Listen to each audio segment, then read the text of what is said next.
तो चलिए friend, setting डाल लीजिए ओरिएंटल रीजन। दोस्तों, इससे पहले वाली वीडियोस के अंदर हम कवर कर चुके हैं Ethiopian region, Neoarctic region, Neotropical region, Palaearctic region. तो अगर आप उन वीडियोस को देखना चाहते हैं तो चैनल के अंदर जाकर भी देख सकते हैं। आज के इस वीडियो के अंदर हमारा टॉपिक है ओरिएंटल रीजन, और ये मोस्ट इंपॉर्टेंट रीजन है। लगभग सभी रीजन में से सबसे ज़्यादा most important region oriental region है एग्जाम पेपर के पॉइंट ऑफ व्यू से, क्योंकि एग्जाम पेपर में सबसे ज़्यादा बार यही रिपीट होता है और इसमें इंडिया भी इंक्लूडेड है, तो इसीलिए क्वेश्चन सबसे ज़्यादा बार पूछा जाता है। इसके बाद जो दूसरा जो सबसे ज़्यादा मोस्ट इंपॉर्टेंट है वो है ऑस्ट्रेलियन रीजन। तो ये दो ऐसे रीजन है जिसे आप सबसे पहले कवर करेंगे, राइट। तो चलिए आज हम कवर करते हैं ओरिएंटल रीजन, जो कि 7.5 नंबर में लॉन्ग क्वेश्चन में आपसे पूछा जाता है। सबसे पहले देखते हैं ओरिएंटल रीजन की जियोग्राफिकल लिमिट्स, यानी इसकी भौगोलिक सीमाएं क्या हैं, कितनी कंट्रीज इसके अंदर इंक्लूडेड है, कितना रीजन इसके अंदर कवर होता है।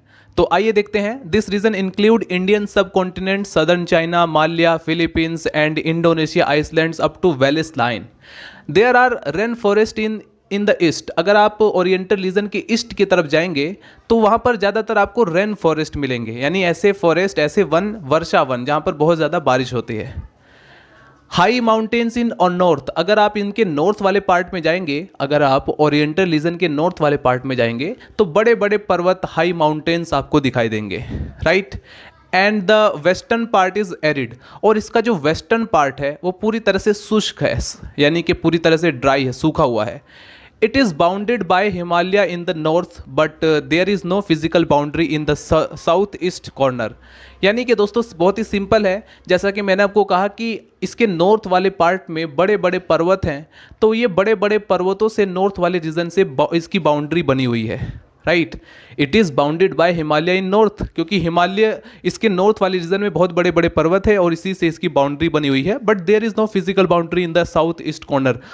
और ये जो ओरिएंटल रीजन है, अगर आप इसके साउथ ईस्ट कॉर्नर पर जाएंगे तो वहाँ पर किसी भी तरह की कोई फिजिकल बाउंड्री नहीं मिलेगी, राइट।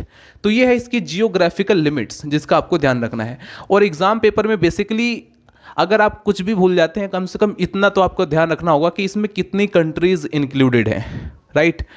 उसके बाद नंबर सेकंड जो पॉइंट आता है ओरिएंटल रीजन के अंदर जो हम देखने वाले हैं, physical and climatic features. Physical और क्लाइमेटिक फीचर्स में हम देखेंगे यहाँ की जलवायु कैसी है। तो आइए देखते हैं। Oriental region known as for its varied physical features, the northern part is India is temperate. दोस्तों पहली बात तो ये कि ओरिएंटल रीजन जाना जाता है अपने, बिल्कुल भी यहाँ पर एक जैसी जलवायु नहीं होती, वो काफ़ी ज़्यादा वेरिएशन होता है, ठीक है। इनकी फिजिकल फीचर्स में काफ़ी ज़्यादा वेरी करते रहते हैं। अगर आप इसके नॉर्दर्न पार्ट में जाओ, the northern part of India is temperate, वहाँ का रीजन एकदम टेम्परेट है। Eastern part is included Myanmar, Indonesia and north east Asia are rain forest. Eastern part में पूरे रेन फॉरेस्ट आपको दिखाई देंगे।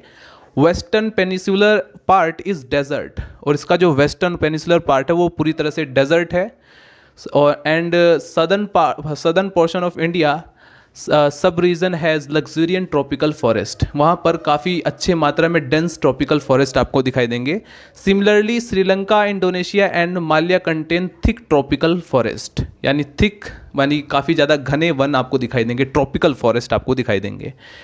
उसके बाद देखते हैं जियोलॉजिकल कैरेक्टरिस्टिक्स। ये जब भी आप किसी भी रीजन को डिफाइन कर रहे हैं, ये तीन ऐसे इंपॉर्टेंट रीजन है जिस हेडिंग से जिसका आपको ध्यान रखना है। पहली हेडिंग है इसकी जियोग्राफिकल लिमिट्स, दूसरी हेडिंग है फिजिकल एंड क्लाइमेटिक फीचर्स, आपको बताना होगा किसी भी रीजन का, जो भी रीजन आपसे एग्जाम पेपर में पूछा जाए।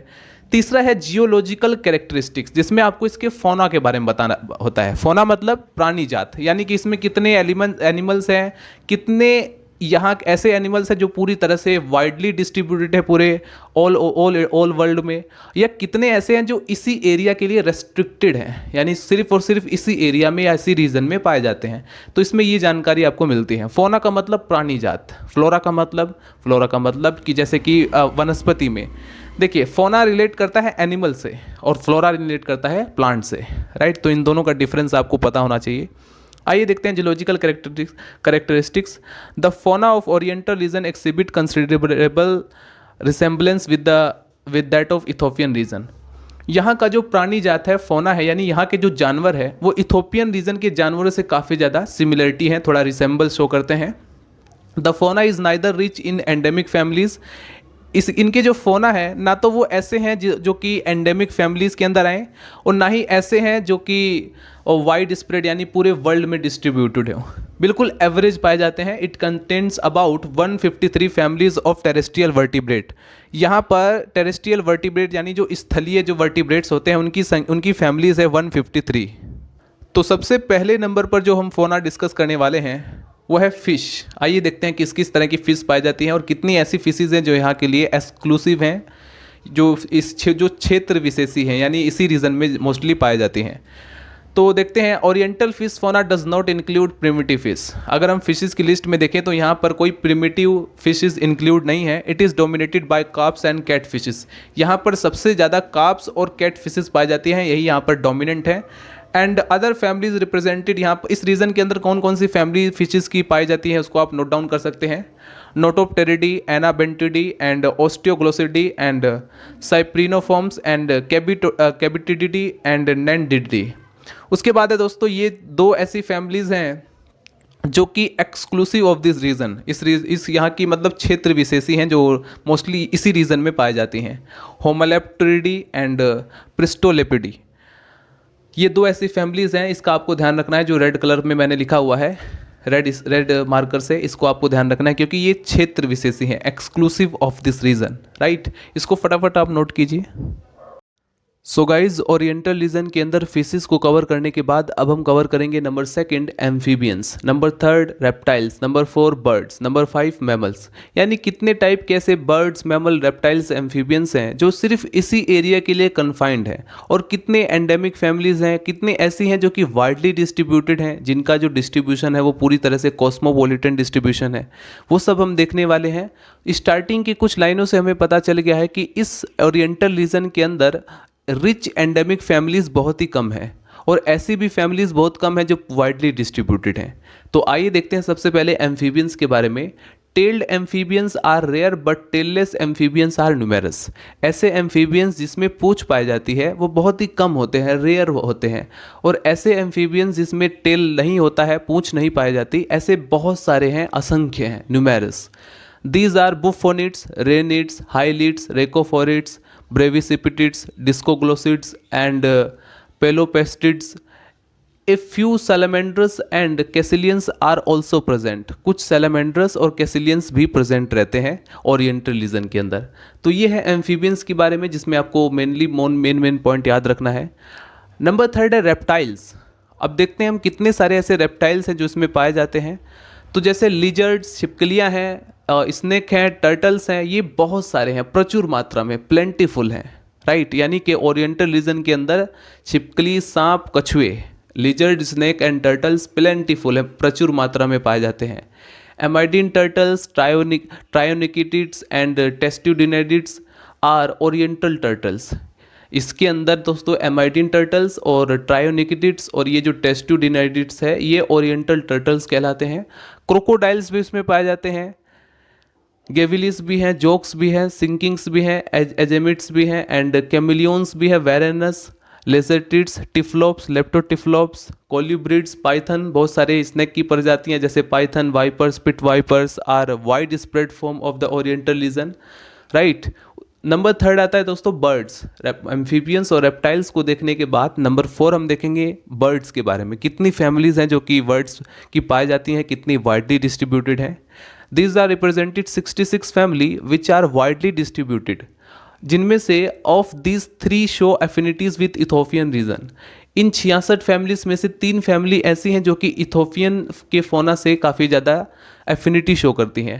5 विथ ऑस्ट्रेलियन फोना, यानी कि 5 ऐसी हैं जो कि ऑस्ट्रेलियन फोना से एफिनिटी शो करती हैं। एंड 4 हैव डाउटफुल रिलेशनशिप, जैसे woodpeckers, hornbills, sunbirds show affinity with Ethiopian region. इनमें से ये जो वुड पैकर्स होते हैं, हॉर्नबिल्स होते हैं और सनब्रीड्स, ये इथोपियन रीजन के फोना से अफिनिटी शो करते हैं। पैरट है, पैरट आर फ्यू, बहुत ही कम मात्रा में यहाँ पर तोते पाए जाते हैं, पैरट बोलते हैं, बट पिजन्स बहुत सारे हैं, कबूतर आपको बहुत ज़्यादा दिखाई देंगे ओरिएंटल रीजन के अंदर। और यहाँ पर जो पीकॉक्स यानी मोर जो पाया जाता है वो कन्फाइंड टू दिस सब रीजन, इंडिया सब रीजन ओनली। यानी यहाँ पर मोर बहुत ही कन्फाइंड है, यानी जो इसी एरिया में रेस्ट्रिक्टेड है, इसी एरिया में पाया जाता है। हमारे देश का राष्ट्रीय पक्षी मोर। नंबर 5 है दोस्तों mammals. There are 33 families of mammals which only 4 are endemic. लगभग 33 फैमिलीज हैं जिनमें से 4 एंडेमिक और पेक्यूलियर ऑफ दिस रीजन, इस रीजन के लिए पेक्यूलियर हैं। Oriental mammals are shrews, bovids, rabbits, squirrels, murid mice, dogs, porcupines, civets are shared with Palaearctic and Ethiopian reason. यानी जितने भी आपने देखे स्ट्यूज, ब्रोविड्स, स्क्वायरल्स, म्यूरिड माई, ये सब के सब जो है पेली ऑर्कटिक और इथोपियन रीजन से एफिनिटी शो करते हैं, शेयर्ड करते हैं। उसके बाद moles, bears, tapirs and deers are confined to this region only. जिनमें से मोल्स ऐसे हैं, बियर्स यानी भालू, टेपियर्स और डियर ये सब के सब इसी रीजन में पाए जाते हैं, मोस्टली इसी रीजन के लिए कन्फाइंड है। और एंडेमिक और पेक्यूलियर फैमिली जैसे स्ट्यूज, ट्रेजर्स, स्पाइनी डोरमाउस ये सब जो है इसी एंडेमिक है और पेक्यूलियर फैमिली जो कि ओरिएंटल रीजन के अंदर पाए जाते हैं। तो आपको बेसिकली क्या क्या देखना है, जैसे आप रेप्टाइल्स को पढ़ रहे हैं तो आपको पता होना चाहिए कि कौन कौन से रेप्टाइल्स इसमें पाए जाते हैं, इसी रीजन के लिए कन्फाइंड है। ये ज़्यादा मोस्ट इंपॉर्टेंट होता है। तो आप इसको फटाफट नोट कीजिए दोस्तों।